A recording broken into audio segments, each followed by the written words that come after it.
Começar. Nós estamos vendo, por exemplo, vamos ler Êxodo 20 só para a gente recapitular e vamos fazer a seguinte indagação. A Bíblia é contra qualquer expressão artística por imagens? Vamos ler Êxodo 20. Êxodo 20, para a gente ficar fixando, vamos ler do 1 até o 6. A gente já viu que o prefácio é o versículo 1 e 2, né? Versículo 2. Versículo 3 já é o primeiro mandamento e o versículo 4 é o segundo mandamento. Okay? Diz assim, Êxodo, capítulo 20, do versículo 1 até o versículo 6. Então falou Deus todas estas palavras. Eu sou o Senhor teu Deus, que te tirei da terra do Egito, da casa da servidão. Não terás outros deuses diante de mim. Não farás para ti imagem de escultura, nem semelhança alguma do que há em cima nos céus, nem embaixo na terra, nem nas águas debaixo da terra. Não as adorarás, nem lhes darás culto, porque eu sou o Senhor teu Deus, Deus zeloso, que visito a iniquidade dos pais e dos filhos, até a terceira e quarta geração daqueles que me aborrecem. E faço misericórdia até 1000 gerações daqueles que me amam e guardam os meus mandamentos. Meus irmãos, tendo em vista toda a série de estudo que nós estamos tendo sobre o segundo mandamento, e tendo em vista especificamente o estudo passado do irmão Israel, a pergunta é, a Bíblia é contra qualquer expressão artística por imagens? Ela é ou não é? O que os irmãos acham? Ela é contra? Não? Não. Qualquer expressão. Tá? Não, certo? Por quê? Uma das objeções que é levantada a nós, reformados, mais especificamente os calvinistas, porque essa estuda, aí geralmente nos nossos EBDs, nos nossos trabalhos, a gente não fica usando muito o termo calvinista, a gente usa geralmente o termo reformado, mas a gente nem fala muito disso, a gente fala do cristianismo. Mas, infelizmente, como o irmão Vinícius já botou aqui, nós estamos vivendo um tempo de declínio. Né? Nós estamos vivendo em um tempo em que, dentro da igreja, nós já não temos mais uma unanimidade, nós não temos o mesmo pensamento. Essa é a verdade. Então, quando nós falamos, por exemplo, cristianismo evangélico, infelizmente, se nós falamos com um ímpio, a pessoa vai pensar um neopentecostal ou um pentecostal. Dificilmente eles vão ter na sua mente uma referência de um cristão tradicional, um cristão genuíno. E quando é um cristão tradicional, é um cristão geralmente arminiano, que eles têm em mente. Né? Então, para nós distinguirmos, até porque esse segundo mandamento é algo que a tradição calvinista é a que levou isso durante 400 anos como algo inegociável. O arminianismo ele é muito recente, sendo suscitado ou reavivado no Ocidente. Ele veio no século XVI, mas morreu no século XVI e XVII. Ele morreu. Por exemplo, dizem que ali na Inglaterra de Spurgeon, o arminianismo não pisou lá durante 100 anos. 100 anos. E depois reaviveu com o declínio teológico, o liberalismo e todas as frieza reformada, uma coisa que o irmão Vinícius pôs aqui, sobre o amor. Muitas vezes o dogma reformado morto, a doutrina pela doutrina, fez com que esses movimentos arminianos, os movimentos pietistas, os movimentos da Rua Azusa, eles florescessem, porque as pessoas olhavam os reformados e viam aquelas pessoas frias, mortas, né? Uma doutrina pela doutrina, eles falavam, isso não é cristianismo. E eles iam para um outro extremo. Também eles estavam errados, mas também os reformados dessa época não estavam certos. Mas é interessante que a Holanda reformada, por exemplo, ela tem um período ali, do século XVII, que se chama arte barroca. É uma arte influenciada pela doutrina protestante. Isso aqui tudo são quadros holandeses. Se os irmãos não sabem, a Holanda, que hoje, infelizmente, é terra do progressismo, do liberalismo teológico, a Holanda foi solo fértil da reforma protestante. Foi solo fértil. E muitos artistas começaram a retratar essa doutrina. Qual que é a diferença, por exemplo, entre a arte protestante e a arte católica? Não ter necessariamente símbolos religiosos ali expressos. Nós não estamos vendo Jesus aqui. Nós não estamos vendo anjo aqui. Ainda que alguns holandeses do século XVI, XVII tenham pintado, mas a arte em si, ela era focada na vida comum, na vida cotidiana. A arte era focada no ordinário. Nós tivemos 1 ano atrás, ou 2 anos atrás, uma série de estudo aqui sobre a vida ordinária, simplesmente crente. O cristão ele não vive no extraordinário. Isso é uma doutrina cristã que foi suscitada na Reforma Protestante, foi relembrada na Reforma Protestante, e a arte holandesa trazia muito isso. Se os irmãos quiserem saber mais, é a arte barroca inglesa, se você botar holandesa, se você botar barroco holandês, já vi vários artigos sobre a tradição protestante na arte. Então, a tradição protestante na arte retrata o cotidiano, retrata a natureza, retrata a vida no lar, que é a última arte da esquerda para a direita, né? A anatomia e todas as demais. Ali tem Rembrandt, tem Vermeer, tem vários artistas. Né? A gente só trouxe aqui para os irmãos verem que a objeção que fazem a nós, calvinistas, de que nós não temos apreço estético, isso não é verdade. A técnica utilizada aqui é muito difícil. O que nós fazemos é respeitar cada esfera.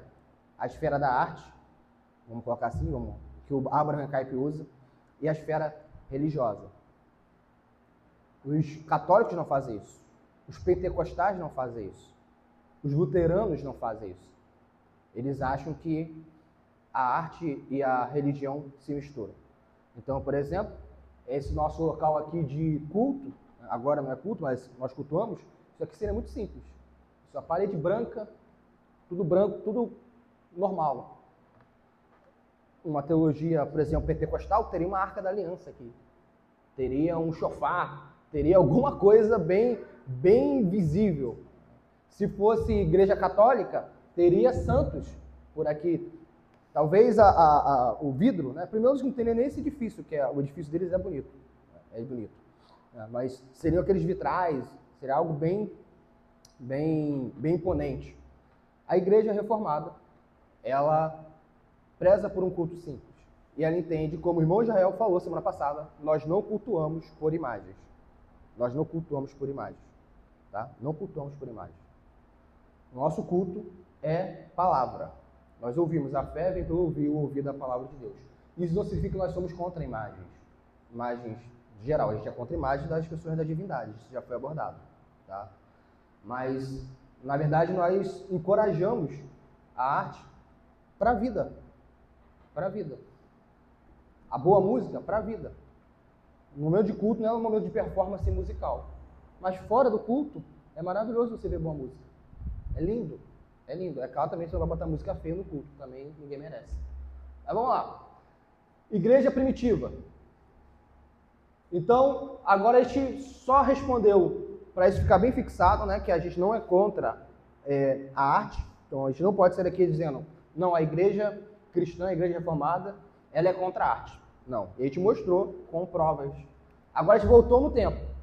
Agora a gente está na era da igreja primitiva ou da igreja patrística, que vai do século II até o século IV, século V. Os historiadores divergem, mas basicamente isso. A tradição das imagens não veio de Cristo ou dos apóstolos. 1 Coríntios 10, 14 e Atos 17, 29. A igreja primitiva também foi enfaticamente contrária a qualquer tipo de imagem, fato que a fazia diferença em relação aos cultos pagãos. Nenhuma declaração literária desde o período anterior, no ano 300, faria alguém suspeitar da existência de quaisquer imagens cristãs além dos símbolos. Quando os católicos eles jogam para si dizendo que a igreja cristã sempre foi romanista, eles estão cometendo um anacronismo. Anacronismo é quando você pega uma questão de um tempo e coloca em outro tempo.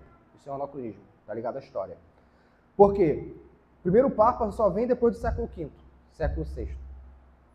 Meus irmãos, quando a gente pegar, se alguém tiver curiosidade, pegar a literatura patrística, existe muito equívoco teológico. Né? Equívoco teológico e heresia são coisas distintas. Né? Nós temos, por exemplo, também alguns pais da igreja que caem em heresia também. Né? Tertuliano caiu em heresias. Mas nós temos que olhar esse período histórico com uma certa misericórdia. Em qual sentido? Eles não têm os ombros dos gigantes. Nós podemos chegar aqui, nessa manhã de domingo, citar Agostinho, citar Ambrósio, que já é a patrística tardia, já é depois de 300 anos, 200 anos. Nós podemos chegar aqui, citar Calvino, citar Lutero, nós podemos citar uma infinidade de cristãos que foram usados por Deus e que nos auxiliam na fé. Esses homens não tiveram isso. Esses homens tiveram o segundo século, que era perseguição, era heresia adentrando no seio da igreja, e era uma dúvida entre cultura e paganismo. Era muito difícil para eles entenderem como funciona isso. Eles não conseguiam, por exemplo, dialogar filosofia e cristianismo. Então eles iam ou abraçar a filosofia, nós temos um cristianismo neoplatônico nos primeiros séculos, ou um cristianismo completamente contra a cultura, que é o cristianismo do Tertuliano, por exemplo. Mas basicamente, quando a gente lê esses irmãos do passado, a gente tem que chamá-los de que eles são irmãos, eles não pertencem à Igreja Católica. A história patrística é a nossa história também. A igreja cristã ela não começa com Lutero. A igreja cristã, a igreja assim, com o povo de Deus, começa desde o Antigo Testamento, mas com o termo cristão começa com Cristo fundando ela. De Cristo fundando até hoje é a igreja cristã. E nós temos cismas acontecendo dentro da igreja cristã, tá bom? Então, citações desses pais da igreja. Meus irmãos, podem colaborar, tá bom? Depois a gente vai ter também perguntas. Clemente de Alexandria, um pai da igreja, salvo engano, do segundo século, ou seja, 100 e pouco depois de Cristo, diz: a imagem é apenas uma matéria morta, modelada pela mão do artesão, mas nós cristãos não temos imagens tangíveis feitas de matérias tangíveis. Ou seja, para o cristianismo primitivo, diferente do que os romanistas falam, para o cristão primitivo, ser cristão é não ter imagem. Por quê? Porque ter imagem é ser pagão. Meus irmãos, uma religião por imagem é uma religião que já está em declínio. É uma religião que já está em declínio. É uma religião religião cristã. É uma religiosidade que já está não contente com a Escritura Sagrada somente. Ele quer algo mais. E ele quer, como o povo de Israel no Antigo Testamento queria, ele quer ser semelhante às outras nações. Então, no século V, mais ou menos, depois a gente vai ver que começou essa questão de imagens, século V, século VI, nós temos o cristianismo já governando o Império Romano e olhou para os pagãos e viu uma apreciação estética e falavam: olha, a gente pode fazer isso também. Olharam para a estética e não para a palavra de Deus e se perverteram. Mas vamos seguir. Epifânio de Salamina diz: quando fossem erigidas imagens, os costumes pagãos fariam o resto. Ou seja, era só erigir imagem que o paganismo seria ressuscitado. Meus irmãos, por que nós não somos católicos? Por que católico, romanista, não é irmão na fé? Não é. Irmão na fé não é. É uma outra religião. Por quê? Porque eles têm o paganismo em sua raiz. Quando eles oram para um santo, isso é politeísmo. Ainda que eles possam ter a sua inumerável justificativa de latria, dulia, veneração, não adoração, mas a verdade é, se nós aqui fôssemos católicos, romanistas, tá? Romanistas, eu estivesse orando, sei lá, para um santo aí da igreja. Alguém tem? Alguém que tem uma raiz católica? Pode revelar agora. Um santo da igreja católica, gente. Sem seus apóstolos. Eu vou botar Maria. Eu vou botar Maria. Maria é bom. Se eu oro para Maria, certo? Peço coisas para Maria. Orar é isso. Vou pedir coisas para Maria. Gabriel pede coisas para Maria. Tati, Lucas, Gisele, Márcio, Luiz, Gabriel, Dayana, Edneia, Tayane. Todos no mesmo instante. E ela é capacitada a ouvir e a responder, ela virou onisciente. Ela virou onisciente. Então a gente pegou um atributo divino e colocou em Maria. Se Maria, nesse exato momento, está ouvindo, a igreja romanista ela tem bilhões de adeptos. Tem bilhões de adeptos. Se a Maria, e Maria é o supro santo da Igreja Católica. Na verdade, ela está acima de Jesus na teologia de fato. Jesus não te ouve, recorre a Maria. Então, se nós temos, nesse exato momento, 100 milhões de pessoas, porque hoje é domingo, os católicos também se reúnem domingo, 100 milhões de pessoas rogando algum pedido a Maria, e ela é capacitada a responder isso, é paganismo. Ela virou onisciente. Ela virou onisciente. Meus irmãos, quando nós morrermos, nós ainda seremos seres humanos, ausentes do corpo, mas nós ainda seremos limitados. Um anjo, por exemplo, um anjo é limitado. Um anjo não consegue estar em 2 lugares ao mesmo tempo. Um anjo não consegue saber de tudo, por exemplo. Tanto é que o apóstolo Paulo vai dizer o quê? O evangelho que os anjos anelam para escrutar. Os anjos não sabiam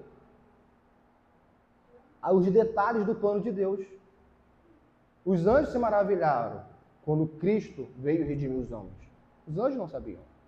Nós também cristãos, nós também temos uma imagem angélica meio pagã, meio politeísta. Parece que um anjo sabe de tudo. Não, o anjo também, ele é uma criatura, ele cresce em conhecimento. O único que não cresce em conhecimento, porque ele é o conhecimento em si, é Deus. Ele é a fonte de conhecimento.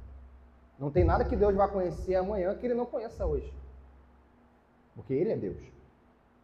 Ok? Então é isso que o Epifânio está falando. Quando nós erigimos uma imagem, e aqui perceba, ele não está ainda... Aqui não está nem falando das pessoas da divindade. Aqui está falando de imagem relacionada à religião. É por isso que, mais uma vez, nós não ensinamos por imagens também dentro da igreja. Nós não ensinamos. Agostinho, os primeiros que introduziram imagens dos deuses, de um lado, removeram o temor e de outro acrescentaram o erro. É o que diz Agostinho. Ok, então a gente viu que, por exemplo, nos primeiros séculos, vamos colocar nos 3, 4 primeiros séculos, nós não temos provas substanciais. Nós não temos provas substanciais de que os cristãos faziam imagens. Quando a gente vê arqueólogos achando alguma coisa, é sempre do 4º século, 5º século, 6º século para frente. Imagem de Cristo, de uma das pessoas da divindade. Tá bom? Agora a pergunta é, caso arqueólogos descubram imagens artísticas de Cristo datada do 2º século, 2º século é o quê? 100 e pouco. Isso legitimaria o uso de imagens para nós hoje? Sim, não, justifique. O que os irmãos acham? Por que não? Vai contra a definição de fé. Alguém mais quer cooperar? A Acla já deu uma ótima razão. Porque vai contra a definição de fé. Meus irmãos, nós temos aqui Juízes, capítulo 2, vamos abrir, versículo 10.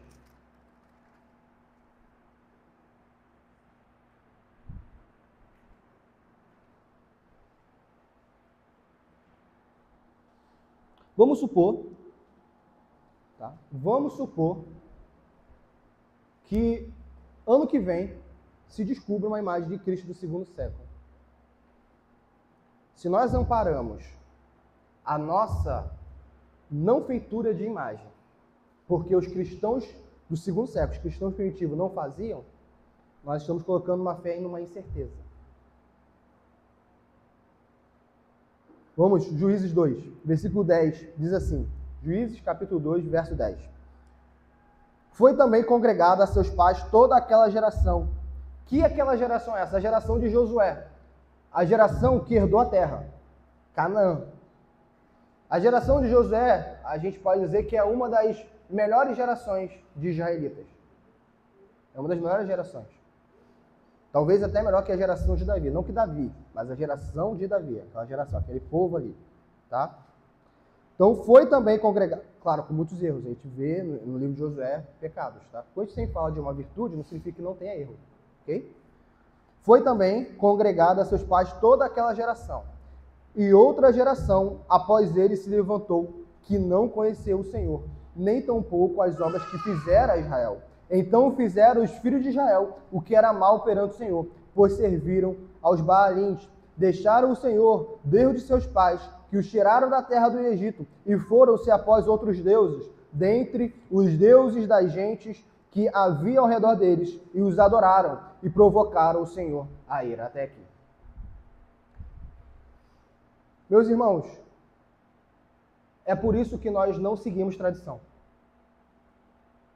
Porque se nós, por exemplo, seguimos tradição, por tradição, que é o que os romanistas fazem, a gente vai pegar alguns costumes patrísticos e vamos abordar hoje em dia.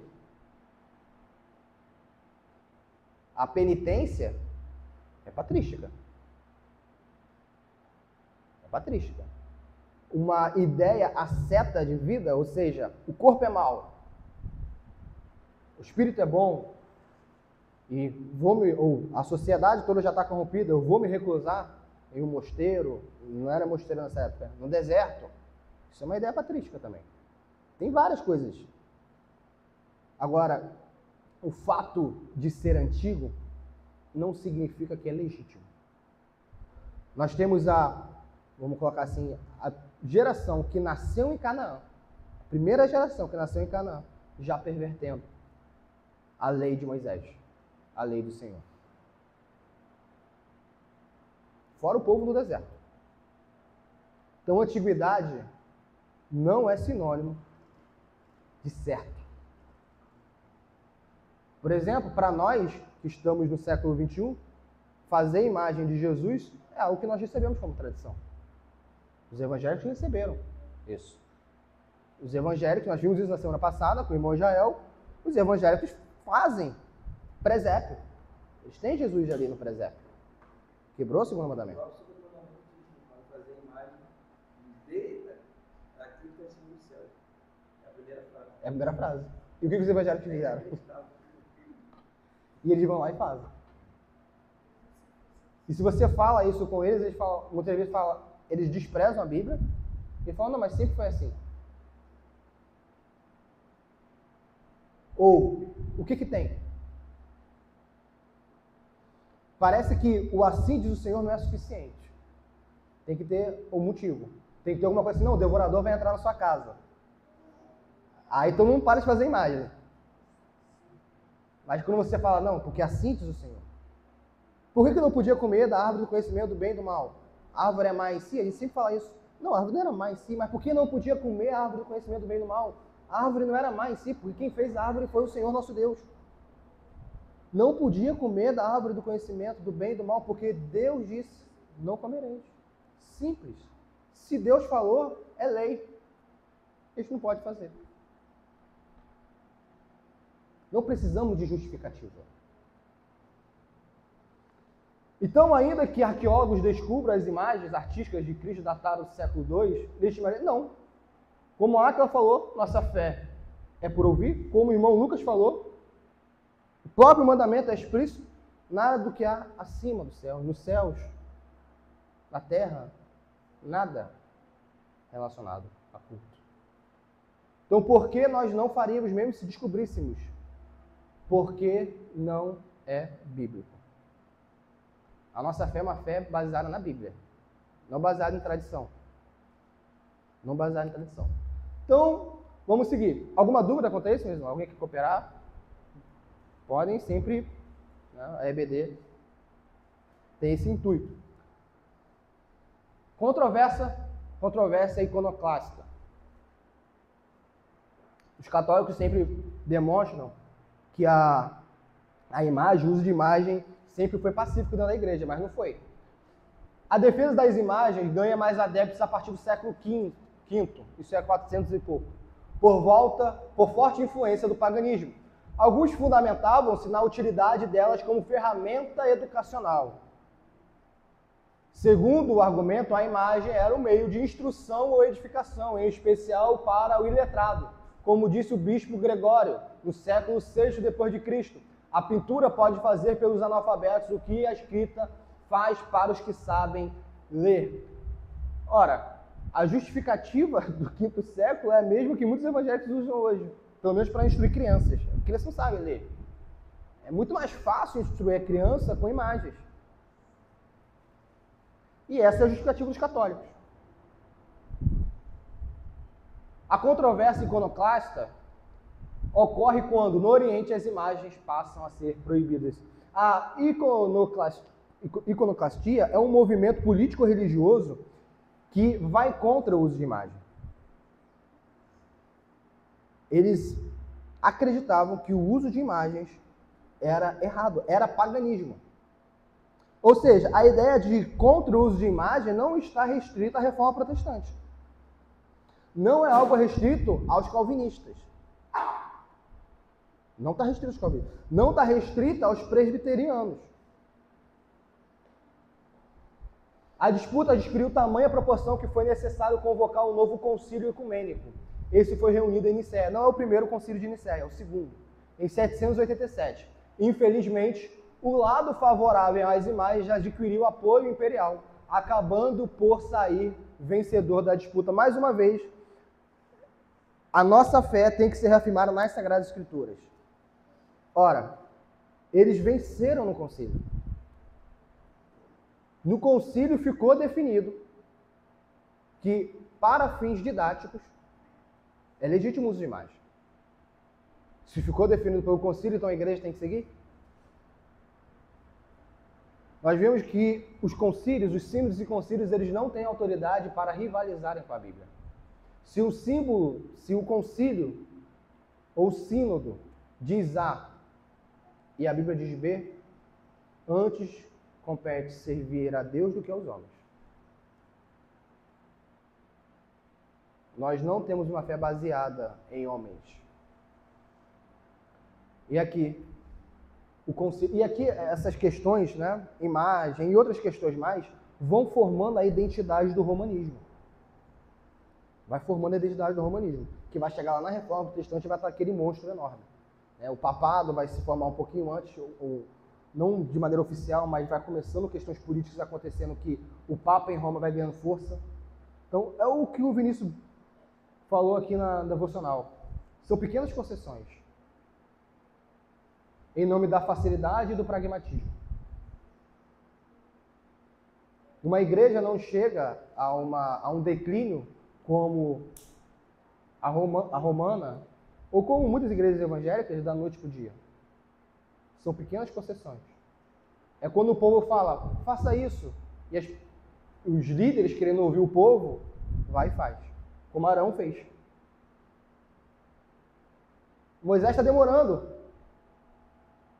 Faça-nos uma imagem. E Arão, ouvindo o povo, fez uma imagem. A gente não ouve sínodo e concílio quando rivaliza com a palavra de Deus. A gente não ouve o povo quando rivaliza com a palavra de Deus. A gente ouve a Bíblia.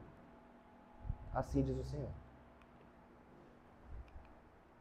Então, isso durou até o período da Reforma Protestante. Tá? Então, quando chega em 1517, que é quando estoura a Reforma Protestante, é claro que tivemos os pré-reformadores, nós não vamos abordar isso, mas quando estoura a Reforma Protestante, o uso de imagem já está consolidado. Tá? Só a gente vê a arte romana da Idade Média. Está consolidado. A Renascença pintou muito Jesus Cristo. O período anterior também. O historiador R.H. Charles chamou o segundo mandamento de uma pedra de tropeço para a Idade Média, por ter se tornado difícil conciliar as imagens com o âmago do segundo mandamento. Foi por isso que os romanos, e aqui é importante, luteranos, nós não somos luteranos, fizeram este segundo mandamento como parte do primeiro. O irmão Israel, lá no começo, lá quando estava abordando a introdução sobre os decálogos, sobre os 10 mandamentos, falou sobre isso. A Igreja Católica Romana, ela pega o segundo mandamento e ela faz o segundo mandamento ser o primeiro mandamento. E pega o 10º mandamento e divide em 2. Assim eles têm 10 mandamentos, mas eles não têm o mandamento, não farás imagem. Eles não têm isso. O mandamento, não farás imagem, na verdade é um mandamento explicativo do culto. Ou não terás outro Deus diante de mim. Ou seja, a imagem, na verdade, é de falsos deuses. E tem uma série de justificativas. Por quê? Aí a gente pode até pensar, nossa, a gente tem que ser simples como a pomba, mas prudente como a serpente. É o que Cristo fala. A princípio parece que não tem nenhum problema. Qual é o problema a gente interpretar que o segundo mandamento está anexo ao primeiro? Não tem problema nenhum. É questão de interpretação. Tá? Dessa interpretação que se justifica a quebra do segundo mandamento. Por quê? Porque assim eles falam. Não, é sobre falsos deuses. Por isso. A gente tem que ter muita acuracidade quando a gente lê a palavra de Deus. Cada ponto, cada vírgula é muito importante. Cada ponto, cada vírgula é muito importante. E os luteranos seguiram a mesma coisa. Na tentativa de torná-los como apêndice do primeiro. E para manter os 10 mandamentos, eles dividiram os dois como o 10º como 2, já falamos. Que é bastante artificial. Lutero, em seus catecismos, maior e breve, curiosamente, não coloca nada da parte do segundo mandamento que trata das imagens. Lamentavelmente, o grande reformador as mantinha como livros para leigos. Uma curiosidade é, luterano, ele não é em si reformado. Não é reformado. Ele é um protestante. Porque muitas doutrinas luteranas são harmônicas com a romana. Então, o Lutero foi muito importante. Mesmo a gente tem que ter maturidade na vida cristã para quem a gente discorda, a gente não necessariamente condena para o inferno. Tá? Lutero foi um homem que foi usado por Deus para ser um instrumento da reforma protestante. Ele foi usado por Deus e escreveu uma vasta literatura com muitos acertos, mas com gravíssimos erros também. E Lutero, em nenhum momento, ele falava, olha, confia em mim. Ele nunca falou, confia em mim. Na verdade, ele ficava com raiva quando as pessoas se denominavam luteranas. Porque ele falava, quem é Lutero? Lutero, por acaso, morreu por vós? Vós sois cristãos. Então, não era ideia de Lutero ter adeptos e o que ele falasse era lei. Não era ideia dele. Ele interpretou errado. E o certo seria o quê? Os cristãos da Alemanha, a igreja luterana, terem entendido isso. Que, olha, Lutero acertou muito, mas aqui ele errou. E terem mudado. E terem seguido a reforma. Mas não, eles erraram onde Lutero errou. E onde Lutero acertou, eles começaram a errar. Anos depois. Começaram a perverter o luteranismo. Começou a perverter. Então, nós não somos luteranos. Nós somos reformados. A nossa tradição é outra. Nossa tradição é a tradição calvinista. É outra tradição. E essas questões, no macro, né, todo mundo é cristão, mas para a gente, luterano e calvinista, tá? São cristãos. Mas no macro, vendo questões específicas, a gente precisa distinguir para a gente entender o que está acontecendo na história. Tá, Calvino e os puritanos. Calvino rejeitou o uso de qualquer representação pictórica de Cristo e sua visão foi apoiada e seguida por todos os puritanos do século XVII. Calvino diz, a experiência diária ensina que a carne nunca está satisfeita até que obtenha alguma imagem que lhe pareça assemelhada à imagem de Deus. Parece-me extremamente indigno receber quaisquer outras imagens, além daquelas naturais e expressivas que o Senhor consagrou em sua palavra. Refiro-me ao batismo e à ceia do Senhor. Então, meus irmãos, quando nós temos ceia e batismo, nós temos a imagem. O culto cristão tem imagem. Quando? Quando tem ceia e quando tem batismo. Graças a Deus, a gente teve o privilégio de ver isso semana passada. Temos o batismo do Azaf, do Felipe, da Alicia, do José, do Ben. Esqueci de alguém? Acho que foi todos, né? Então, tivemos uma série de batismos e a gente viu. Aquele é o evangelho sendo representado. Cristo salva pecadores. Tanto o pecador que é consciente do seu pecado, quanto o pecador que não tem consciência do seu pecado, Cristo também salva. Por quê? Porque aquele pecador que não é consciente do seu pecado, ele faz parte da família de Deus. E Cristo salva ele também. É isso que está representando ali. Aliança. Uma aliança que Deus fez com Abraão. Fé. A fé individual e a fé dos pais. Isso é representado no batismo. A gente não precisa fazer um teatro sobre isso. Não precisa. Vamos ter alguém fantasiado de Abraão para representar isso. Não há necessidade, tá? E um desabafo que geralmente quando tem teatro na igreja é ruim, né? Nem para ser bom. Geralmente é muito ruim.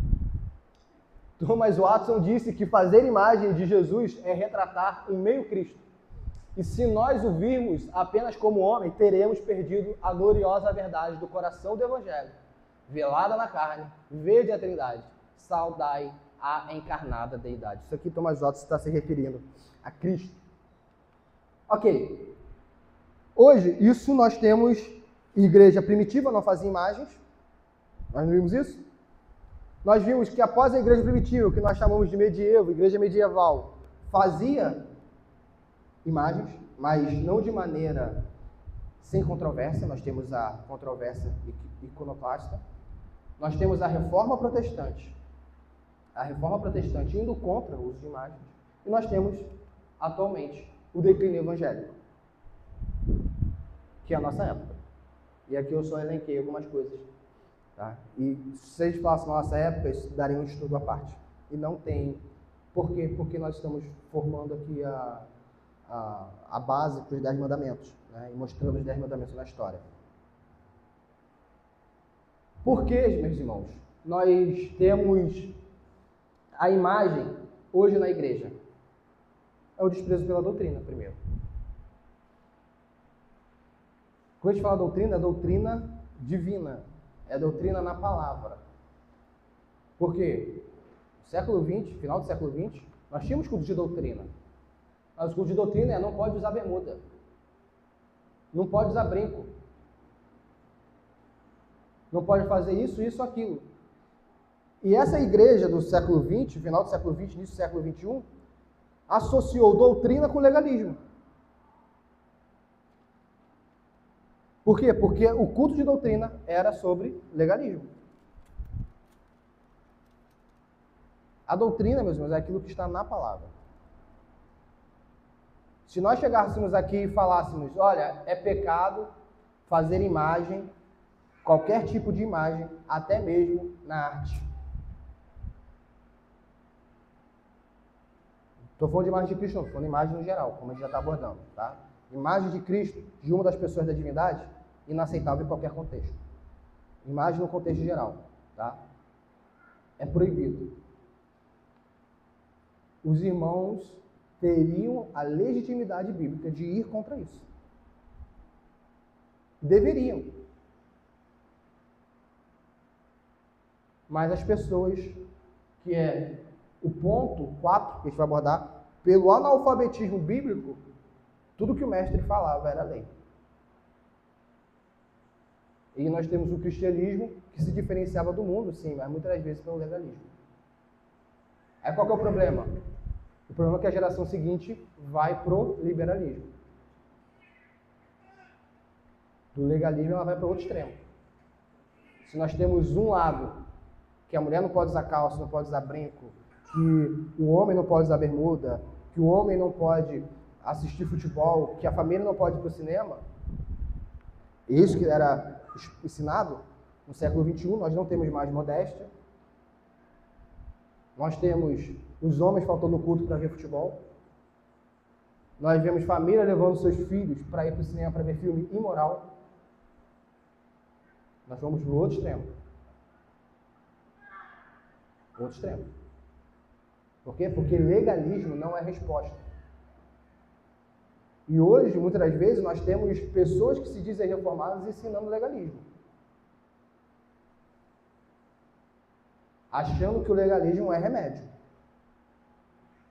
Não é remédio. Se nós não fazemos algo, é porque está na Bíblia. E isso deve ser suficiente. Então, um dos motivos do declínio evangélico, o desprezo pela doutrina. O segundo, o secularismo. Ou seja, se o problema no primeiro século, ou nos primeiros séculos da igreja, era o paganismo,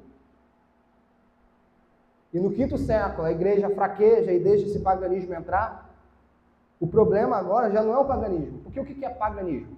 Né? Paganismo é outros deuses. Esse é o termo. Claro que a gente pode dizer hoje a sociedade é uma sociedade pagã. Mas o paganismo, estritamente falando, é uma sociedade politeísta. Uma sociedade que acredita em outros deuses. Estrito senso significa isso. Hoje nós não temos isso. A gente não tem um culto para Odin aqui em Cabo Frio. Se tem, a gente é fanático, é louco. Uma pessoa sóbria não faz isso. Não tem isso. Nós não temos paganismo hoje. Mas nós temos o secularismo. O secularismo nós estamos vendo, é uma religião humanista. O homem está no centro. É a dignidade do homem. É o universo se dobra ao homem. Isso é fruto do iluminismo. Nós não temos mais um problema no paganismo. Foi saciado. Ou melhor, foi bem combatido. Agora o problema é o secularismo. E a igreja tem aceitado. A igreja, ela olha só para essa terra. Só para essa terra. O pragmatismo governado pela igreja, ou governando a igreja. Isso aqui, meus irmãos, é estratégia de crescimento de igreja.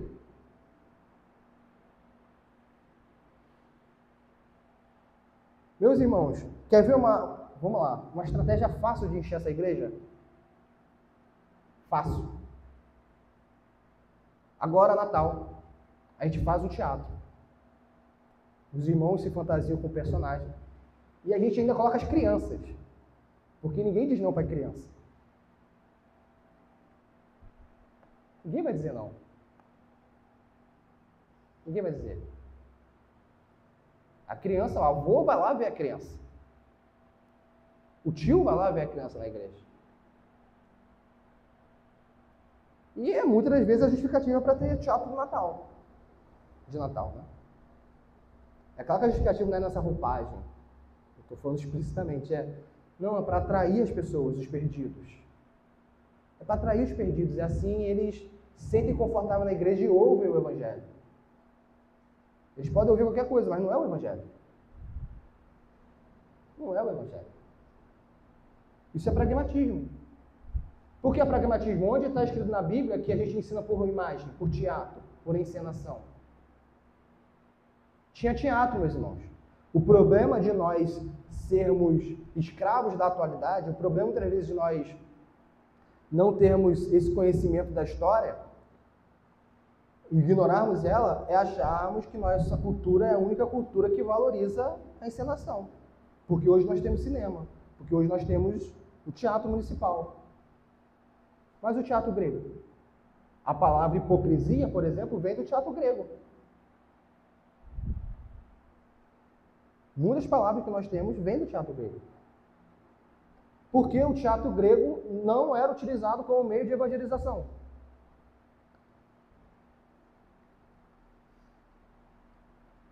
Por que não tem nenhuma regulamentação? Porque não pode. A gente pode fazer teatro para questão estética, desde que não faça sobre as pessoas da divindade, assim, evangelização. Os cristãos, tem até um livro do Michael Horton, que foi indicado lá no seminário, muito bom, a gente já abordou o Michael Horton aqui em outro livro. O cristão é a cultura. O cristão acredita que para ele justificar alguma prática, tem que ser na igreja. Aí ele toca, vamos colocar aí, tá? Nada contra, mas vamos supor que ele toca o tambor. Exemplo, tá? Aí ele quer botar o batuque dentro da igreja. Mas ele pode tocar tambor em outro lugar. Ele pode entrar numa orquestra onde vai ter lá um tambor, ele pode tocar um ritmo apropriado para tambor fora da igreja.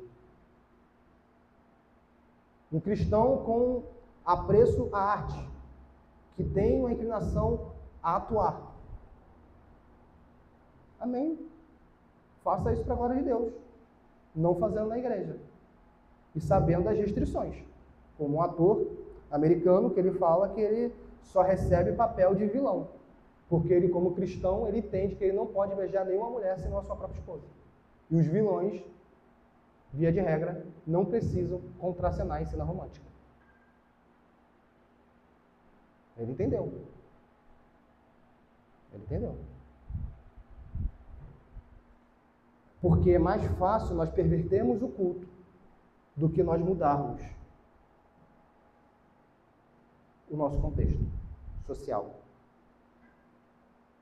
Porque é muito mais fácil ser cristão na igreja do que cristão no trabalho. É muito mais fácil. É muito mais fácil você escrever músicas se denominando cristã. A música é ruim, mas ela vende. Porque, afinal de contas, é cristão. Do que escrever uma música que tem que competir com artistas de alto calibre. Que hoje nem tem tanto alto calibre, né? Mas uma hora teve.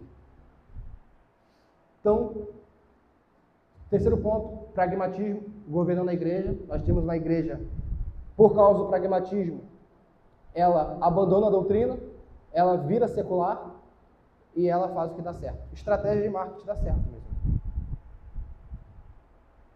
E é o que nós temos, igreja cheia de crente carnal. Igrejas que nós vamos e parece que a gente não encontra ninguém piedoso na igreja. Está todo mundo pensando em si. Quarto, cristianismo analfabeto de Bíblia. Isso é triste, porque nós evangélicos fomos conhecidos por pessoas da Bíblia. Tem um escrito do Machado de Assis, eu acho que é a Ressurreição, não vou lembrar agora qual é, que tem uma personagem lá, que é uma senhora, que ela é protestante. E Machado de Assis, ele caracteriza essa mulher como uma mulher que sabia muito da Bíblia. Como uma boa protestante, ela sempre tinha um versículo na boca. Sem canonizar a mulher, até porque ele é católico, né? Mas olha só o que as pessoas tinham. O protestante sabe de Bíblia. Hoje, se o protestante conversa com o testemunho de Jeová, ele toma uma surra de Bíblia. A gente não consegue nem mais contra-argumentar nossa fé com seita. Os discípulos de testemunho de Jeová pegam a Bíblia, abrem. Se ele falar Abacuque, ele vai pegar, vai abrir, e a gente não vai abrir. Quem já parou para conversar com o testemunho de Jeová, eles manuseiam. É claro que existe progresso na fé cristã. Aquele que está 1 ano no cristianismo, há 5 anos no cristianismo, não vai ter o conhecimento, não vai ter a maturidade na fé, até mesmo o conhecimento da palavra de Deus, do que alguém que tem 10, 20, 30 anos.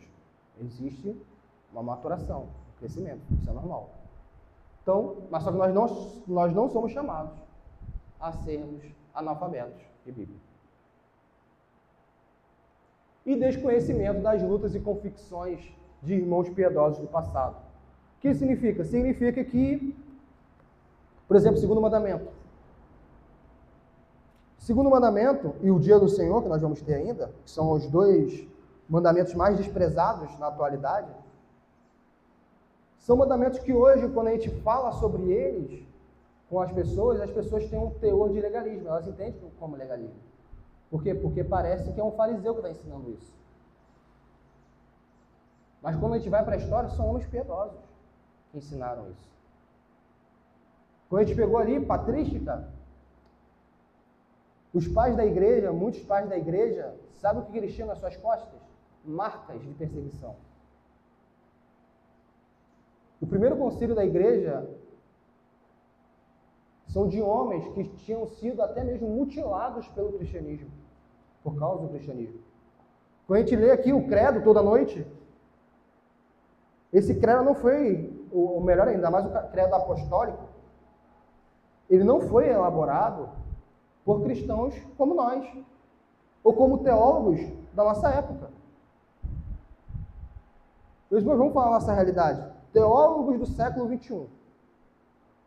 Que são esses pastores do século XXI? São pastores que são os pastores que, se os irmãos forem agora na internet pesquisar segundo mandamento e quarto mandamento, a rotina desse pastor é ficar na rede social, a rotina desse pastor é ficar no seu ar-condicionado lendo, e a rotina desse pastor não é fazer visita pastoral. Isso é 90% dos pastores.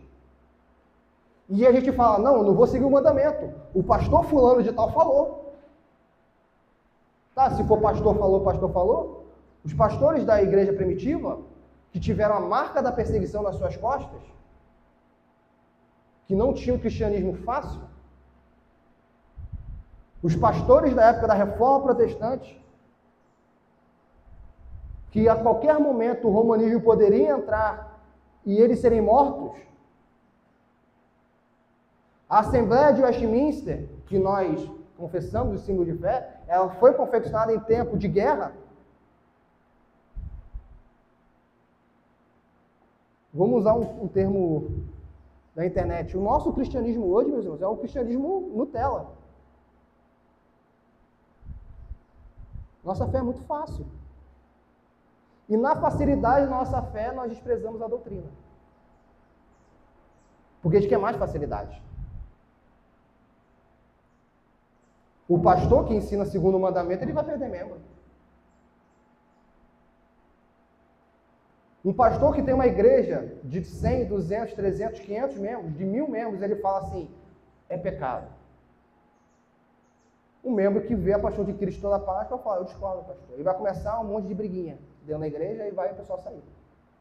Mas se saiu porque foi contra a Bíblia, que saia. Se foi contra a Bíblia. Agora, se saiu porque o pastor não visitou, se esse foi o motivo, porque o pastor não pastoreou, aí é outro motivo. É uma outra questão. Eu estou falando de pessoas que saem da igreja por causa de doutrina. Segundo mandamento, primeiro mandamento, quinto mandamento. Eles não podem, vai sair, não, então vou fazer igual Arão. Vou fazer igual Arão. O povo não quer ouvir doutrina. E é o que a igreja evangélica está fazendo hoje em dia. Se o povo não quer ouvir doutrina, por que falar de doutrina? Vamos contextualizar o evangelho. E assim as igrejas estão cheias e vazias de Deus. Esse é o nosso contexto. E é por isso que o decálogo é desprezado. Mesmo na facilidade do nosso cristianismo, ele é desprezado.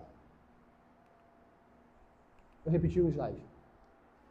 Perguntas e considerações para a gente passar para a finalização. Ainda mais essa questão de declínio evangélico.